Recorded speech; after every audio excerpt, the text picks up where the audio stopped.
been part of your life, has been your life, and you've made it the life of so many other Filipinos. When did this love affair with ballet start? My personal journey in the art of classical ballet really began when I was a grade 2 student in St. Teresa's College, Quezon City. I started my ballet training as an after-school activity that made me feel very special. I had a lot of excess energy as a child, and also I was following in the footsteps of my mother, who was my first inspiration really to take up ballet, because she took up ballet as up to when she turned 13. And then she was affected by the ballet ban by the papal nuncio in the 1950s. So she was forced to stop her ballet training. And so when she had me, I was the first girl. When I was 8 or 9, almost 9 years old, that's when I started my ballet dancing. It was really not a serious career option for me until I became a teenager. At the age of 14, I watched a performance of Yoko Morishita, the Japanese prima ballerina, in Swan Lake in the Cultural Center of the Philippines, and she inspired me to make becoming a classical ballerina a career. Now, you have to know at that time that, you know, it wasn't really considered a viable career, and it wasn't, you know, there were no professional options really for Filipino classical ballet dancers in the Philippines. It was more of you go abroad, you train abroad, and then you get a job abroad, and then maybe you would come back now and again to do some performances. I gave myself 2 years. My father got me the scholarship to Russia, and I really do consider the training that I got in Russia for 2 years in the Vaganova school as the turning point really in my dance education. I think that diploma that I got from the Vaganova school equipped me with the technique and the experience that I needed to fulfill my ambition of becoming a professional ballerina.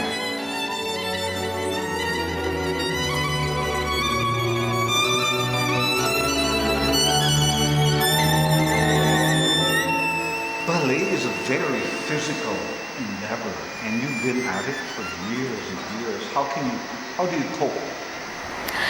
Well, when I was young, I really didn't feel the physical pain and sacrifice, and you know, for me it was part of the package. If I wanted to become good at it, I really had to forego the late nights. I really had no social life, and for me it wasn't really a sacrifice, or it wasn't something that I felt I was missing out on.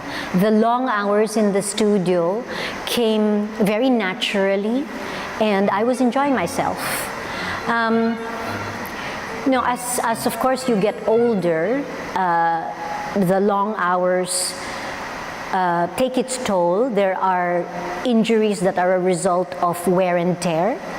There are injuries that are a result of accidents that happen. You know, you fall or you twist an ankle, and you have to you know, heal your body in order to come back at 100%.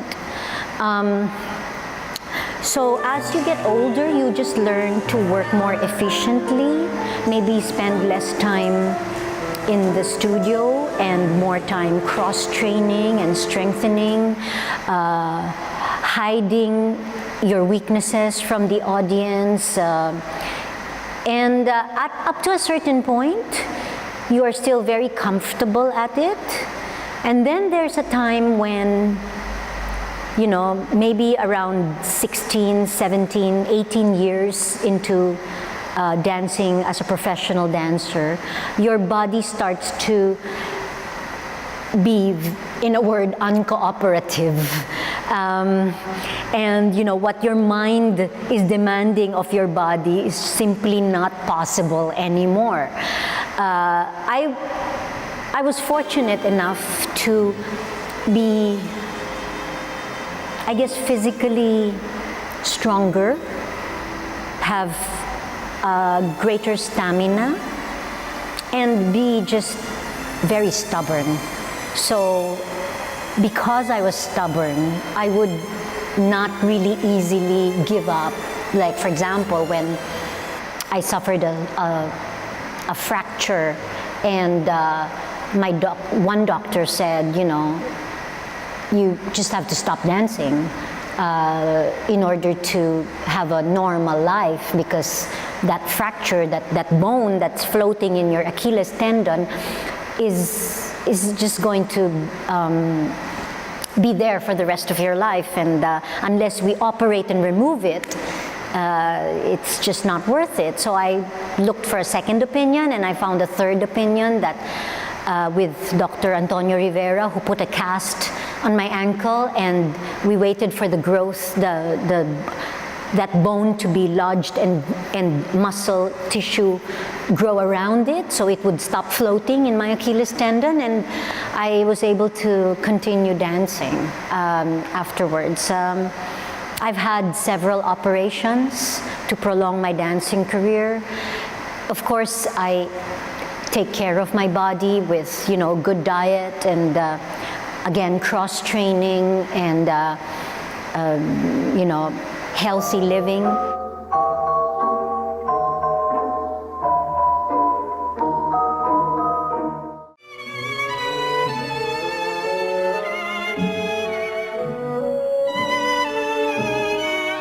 It's a brutal art form, and it is a profession specifically for the young. So you really have to, you know, I'm often asked, what's the advice you give to young girls and boys who want to become professional ballet dancers in the future? And the first thing I tell them is you have to decide as early as possible that you want to become a professional ballet dancer, because it's an art form that you have to be good at by the time you hit 15, 16, 17 years of age. By the time you're 18, you have to be either an apprentice or a junior company member in a company. By the time you're in your 20s, you have had to either have a full contract as a dancer in a professional ballet company, or been promoted already to soloist or even principal dancer. Because by the time you're 30, 32, 35, you know, you have to be already thinking of an alternative career, whether it's going into teaching, choreography, or a completely different career altogether. And there are, of course, exceptions. I'm an example of an exception to the rule, dancing Aurora, for example, at the age of 50, or dancing the role of Juliet at the age of 50, which I still did. But you know, very rarely do you have dancers now that dance above the age of 40 or 45. Which brings me to my next question. Who is going to be the next Well, I think that to assume that there will be a next Lisamacuja is not very fair, because I don't think my career can be duplicated by anybody else. Malcolm Gladwell put it very well in his novel, The Outliers. There is a certain amount, they say 10,000 hours that you put in with practice. And there is, of course, that element of luck and opportunity. And I think, for example, the luck and opportunity that I had during the time when Russia was still communist, and I was a scholar in the former Soviet Union, and I got my ballet training and foundation in the Leningrad Choreographic School that was still pure. It was not you know, the doors had not yet been opened by glasnost and perestroika for, say, the Western ballet technique and training to infiltrate this institution of classical ballet training in the Vaganova method. You know, that's one example that can never be, you know, duplicated. And of course, now that the demands of the profession are also very different. During my time, I could really decide I just wanted to become a classical ballerina and do all the classical ballerina roles, and that was possible. Now in this day and age, it is impossible to get a principal dancer contract if you are not adept in both the contemporary and modern styles, as well as classical ballet and neoclassical ballet.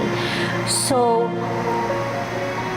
again, if you're asking me, will there be another Lisamacuja who, say, would be able to dance the role of Odette Odile in Swan Lake more than 50 times, to be able to dance the role of in Nutcracker more than 200 times, or the role of Kitri in Don Quixote more than 100 times? Maybe not, because the times are changing, and there's just very different demands already and very different circumstances in the performing arts scene in general, in the global, you know, perspective. There is a chance for Asian and Filipino ballet dancers to excel in the classical art form and have long careers in classical ballet, but it takes a different, it takes a unique sort of person to stick to it for as long as I have, to be able to dance for more than 30 seasons. That's rare. So in answer to that question, I don't think there will be another Lisamacuja in the future, but there will be excellent ballet dancers and classical ballet dancers in the future.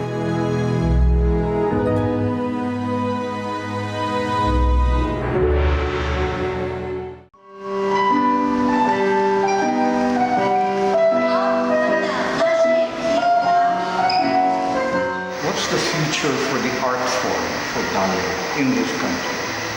Well, there is, I think, a very bright future for the art form because we have 3 ballet companies that give full seasons in different theaters, you know, in the Cultural Center of the Philippines and in Aliw Theater.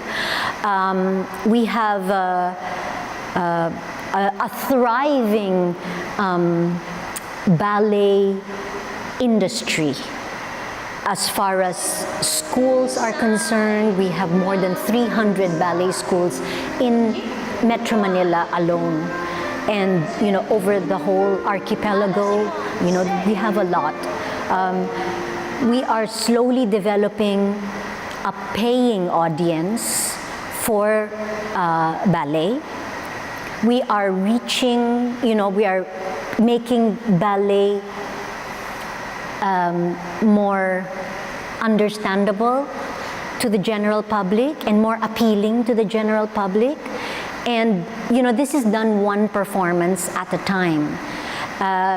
Of course, I would always say that we still do not have enough support from our government, the kind of support that, say, ballet companies in Europe or in America enjoy, the kind of funding that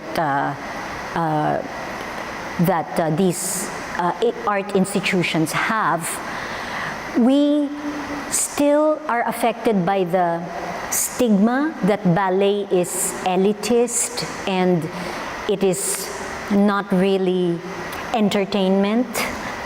Maybe it's very high and unreachable, you know. So we're trying to change that. We are also affected by the mentality that ballet is not a viable profession. to go into. And also, I think we still have still have a long way to go when we are protecting, say, copyrights of artists. Maybe we are supporting, say, union rules that will protect the Filipino artist from, say, foreign dancers. We have a long way to go when it comes to artists' welfare and providing for retirement or providing for insurance and health benefits, professionalizing the industry. There are serious attempts, but this all takes time. And I think most importantly is we really have to develop the industry parallel. There should be a balance between skills development of, say, dancers and teachers development. So you have to continue to develop the teachers that are going to teach the next generations of dancers. Ballet is a hand-me-down art form, and I've danced Giselle so many times, and now I'm handing down Giselle the role to the next generation of Giselles. And they in turn will hand down that role to the next generation of Giselles. That's how the art has developed for the last 300 years. So we have a long way to go because the art in the Philippines is maybe a little over 100 years old from Anna Pavlova's first performances here. So we're a baby compared to the art form that is practiced in, say, Russia or in Europe. My ballet company's motto has always been to bring ballet to the people and more people to the ballet. It's always been committed to audience development. It's always been, our mission statement is always to bring ballet to traditional and non-traditional venues. So yes, we continue to do all sorts of things, among which we have Circus de Ballet in Star City, free performances, lecture demonstrations, we do campus tours, we do ballet and ballads, and of course we have our season in Star Theater and Aliw Theater. We're on our quest to create original Filipino ballets and ballets that are closer to the heart of the Filipino audiences. So this season we did the world premiere of Gerardo Francisco's Ibong Adarna and my own production of Snow White.